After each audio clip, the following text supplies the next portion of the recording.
의붓아버지의 폭행으로 숨진 16살 중학생의 안타까운 소식 올 초 전해드렸는데요. 가해자인 의붓아버지는 6년 전 피해자와 피해자인 친형을 학대한 혐의로 징역형을 선고받았던 것으로 확인됐습니다. 하지만 이 같은 전력에도 본래 가정에 복귀시켜야 한다는 원칙 때문에 가해 부모가 피해 자녀의 보호자 행세를 하는 데는 아무런 제약이 없었습니다. 허현우 기자입니다. 지난 1월 의붓아버지에게 무차별 폭행을 당한 뒤 짧은 생을 마감한 16살 중학생 김군. 배와 허리 등 온몸을 수십여 차례 폭행당한 뒤 고통을 호소했지만 병원 이송 등 즉각적인 조치가 취해지지 않아 복강 내 출혈로 숨졌다는 것이 검찰의 수사 결과입니다. 눈에 멍이 날 정도로 폭행하거나 방에 홈캠을 설치해 감시하는 등 평소 상습적인 학대가 있었던 사실도 재판 과정에서 드러났습니다. 가해자인 의붓아버지는 이미 6년 전 아동학대로 징역 6개월에 집행유예 2년을 선고받은 전력이 있었던 것으로 확인됐습니다.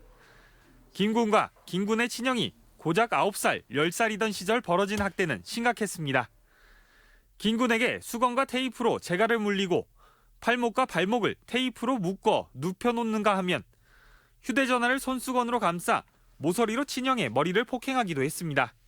망치에 나무 손잡이 등으로 10여 차례 때리는 일도 반복됐고 김군 형제의 목을 움켜잡는 학대도 있었습니다.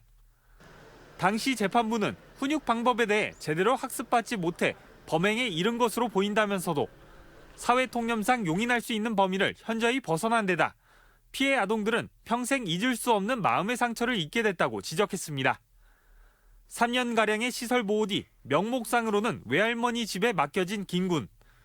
의붓아버지는 김군을 만나거나 교류하는데 아무런 제약이 없었고 다시 보호자 행세를 할 수 있었습니다. 학대로 징역형 전가가 있어도 기존 가정으로 복귀하도록 지원하는 것이 원칙이라는 겁니다. 원래 가정으로 돌아가는 것을 목표로 하기 때문에 가정하고 아예 단절돼서 생활을 할 수는 없어요. 아동복지법의 규정을 고지곳대로 적용하다 보니 아동학대가 재발하는 경우가 잦다는 지적도 있습니다. 지난 2023년 발생한 재학대 4,048건 중 89%인 3,605건은 학대가정 보호 조치 뒤 발생한 사례로 2020년부터 4년 동안 6건의 사망사건이 있었던 것으로 집계됐습니다. 이건 도대체 이해가 되지 않는 거죠. 아이를 끝까지 국가가 보호하지 못하고 다시 범죄자한테 아이 인도한 그 기준이 무엇인가? 그럴 수밖에 없었던 이유가 있는가? 시설 보호가 장기화되는 것은 피해 아동에게 바람직하지 못하다는 반론도 있지만 복귀에 치중해 정작 보호에는 소홀하고 있는 것은 아닌지 돌아볼 필요가 있어 보입니다. MBC 뉴스 허연호입니다.